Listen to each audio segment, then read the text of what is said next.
Welcome back.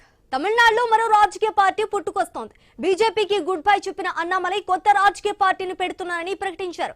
కొత్త రాజకీయ ఉద్యమం మొదలు పెడుతున్నానన్నారు.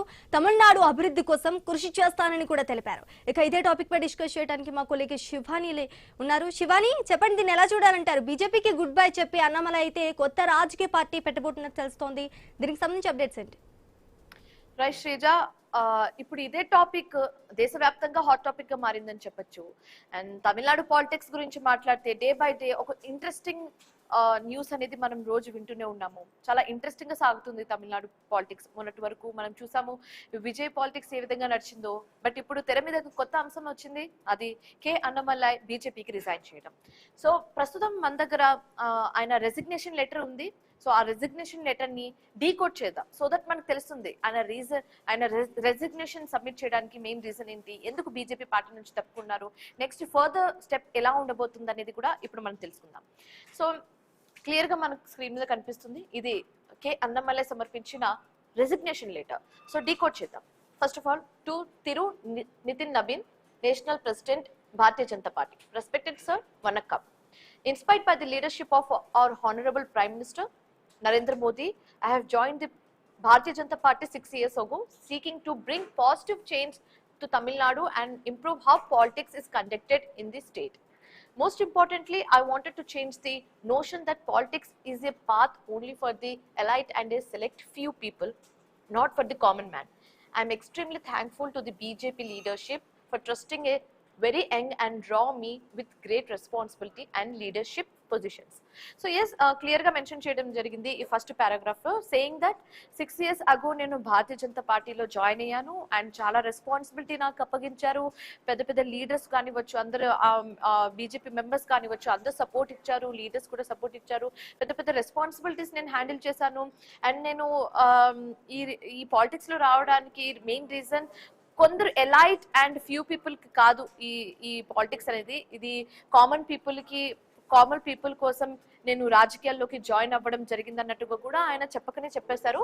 So moving on to the second paragraph, the people of the state where fatigued by the general politic discourse for the many decades and earned for change. The change came in at multiple points in the past decade, but they could not hold their ground and quickly faded from people's memories. National parties never spoke the language that people in Tamil Nadu understood. I have tried to change this belief and also found reasonable success despite multiple roadblocks, barriers and obstructions from the both side, inside and outside.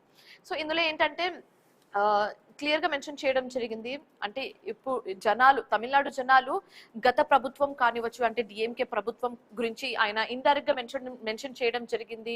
DMK party సంబంధించి అంటే జనాలు, తమిళనాడు ప్రజలు కూడా ఆ పరిపాలనతో చాలా విసిగిపోయారు, అలసిపోయారు. అందుకే change చేయడానికి నేను 6 years ago ఈ భారతీయ జనతా పార్టీలో జాయిన్ అవ్వడం జరిగింది. నా ఐపీఎస్ ఉద్యోగానికి రిటైర్మెంట్ ఇచ్చి నేను ఇందులో జాయిన్ అవ్వడం జరిగింది అన్నట్టుగా క్లియర్ గా మెన్షన్ చేయడం జరిగింది. బట్ అధికారం వచ్చినప్పటికీ కూడా డిఎంకే పార్టీ అది నిలబెట్టుకోలేకపోయింది, జనాలను వాళ్ళ హోప్స్ ని నిలబెట్టుకోలేకపోయింది అన్నట్టుగా కూడా క్లియర్ గా మెన్షన్ చేయడం జరిగింది. అండ్ ఇక్కడ ఒక మెయిన్ అంశం మనం ఫోకస్ చేయొచ్చు, national parties never spoke the language that people in Tamil Nadu understood. అంటే నేషనల్ పార్టీ చాలా ట్రై చేసింది తమిళనాడు జనాలతో ఇంటరాక్ట్ అవ్వడానికి, బట్ ఒక పర్టికులర్ లాంగ్వేజ్ లో వాళ్ళు మాట్లాడలేకపోయారు అన్నట్టుగా కూడా మెన్షన్ చేయడం జరిగింది. So moving on, third paragraph lo em mention chesaru chuddam. As a nationalist deeply rooted in regional aspirations, I take immense pride in the richness of my language, the diversity of my culture and the unique heritage of my region. I firmly believe that a strong and united India is built upon the strength, dignity and aspirations of its many regions and communities. I thank the senior leaders of the Bharatiya Janata Party for your unwavering support for the causes and concerns I have constantly brought to their attention from the time to time. So yes, ikkada aa culture, Tamil Nadu culture kaanivachu, richness of language కానివచ్చు, diversity of my culture అనేది clear గా, అంటే Tamil Nadu culture గురించి, language గురించి ఆయన respect అనేది, reputation అనేది clear గా చూపించడం జరిగింది. And Bharatiya Janata party leadership గురించి ఆయన మాట్లాడడం జరిగింది. సీనియర్ లీడర్స్ సపోర్ట్ చాలా బాగుంది. అండ్ ఫ్యూ మంత్స్ నుంచి నేను ఏదైతే నా కన్సర్న్ కాజెస్ అన్ని వాళ్ళకి కాన్స్టెంట్ గా తీసుకెళ్లి చెప్తున్నాను, వాళ్ళు కూడా అది విన్నారు అన్నట్టుగా కూడా ఇక్కడ మెన్షన్ చేయడం జరిగింది. And fourth paragraph lo, at this point I would recall the multiple conversation with the top leader and the disagreements I have experienced over the last 18 months. I do not want to burden the top leader any further with on my ongoing thoughts on the way forward for a growth oriented and culturally rooted politics in Tamil Nadu. After many conversations with our senior leadership, I have come to the conclusion that our views don't align regarding Tamil Nadu. So main topic వచ్చేసి ఈ 4th paragraph లో clear గా mention చేయడం జరిగింది. The main reason resignation the ఏంటనేది ఆయన clear గా mention చేయడం జరిగింది. చాలా సార్లు బీజేపీ పెద్దలతో, సీనియర్ లీడర్స్ అని క్లియర్ గా మెన్షన్ చేశారు. చాలా సార్లు సీనియర్ లీడర్స్ తో కాంటాక్ట్ అవ్వడం జరిగింది. మెయిన్ కాసెస్, కన్సర్న్స్, ఆయనకున్న ప్రాబ్లమ్స్ అన్ని కూడా మెన్షన్ చేయడం జరిగింది బీజేపీ లీడర్స్ దగ్గర. బట్ ద థింగ్ ఈస్, వాళ్ళ బీజేపీ పార్టీ మెంబర్స్ కానివచ్చు, లీడర్స్ కానివచ్చు, వాళ్ళ thoughts and Annamalai thoughts okay line లో అలైన్ అవ్వలేదు అన్నట్టుగా కూడా మెన్షన్ చేయడం జరిగింది. అండ్ అలాంటి సందర్భాలు అంతా దాటిన తర్వాతే ఆయన ఒక కంక్లూజన్ కి వచ్చారు that he is not suit for this Bharatiya Janata party అనేది క్లియర్ గా మెన్షన్ చేయడం జరిగింది ఆయన. సో ఇది మొత్తం రెసిగ్నేషన్ లెటర్ కి సంబంధించిన సమ్మరీ అన్నమాట.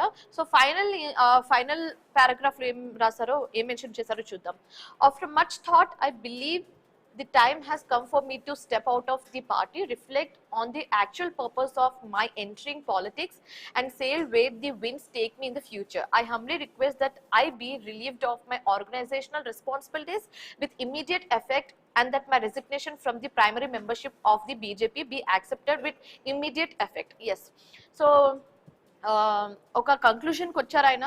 ఇంకా బీజేపీ పార్టీలో నేను ఇంకా కంటిన్యూ అవ్వలేను అది క్లియర్ గా మెన్షన్ చేశారు.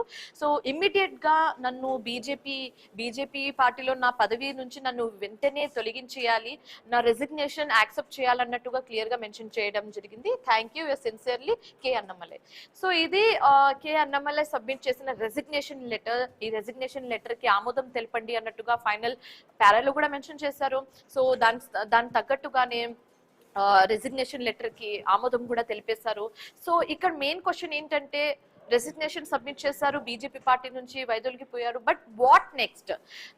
అన్నమలై ఇంకొక ట్వీట్ కూడా చేయడం జరిగింది, సేయింగ్ దట్ రజనీకాంత్ నన్ను జాయిన్ అవ్వమని అడిగారు, బట్ నేను ఆయనతో కూడా నేను జాయిన్ అవ్వలేను, నాకు నా ఓన్ పాత్స్ ఉన్నాయి, నేను ఎందుకైతే అసలు పాలిటిక్స్ లో వచ్చాను దాని మెయిన్ కాన్సెప్ట్ నేను మర్చిపోయాను, ఇన్ని రోజుల్లో దారి తప్పిపోయాను. సో ఇప్పుడు నేను I just want to focus on those things అన్నట్టుగా ఆయన క్లియర్ గా చెప్పడం జరిగింది.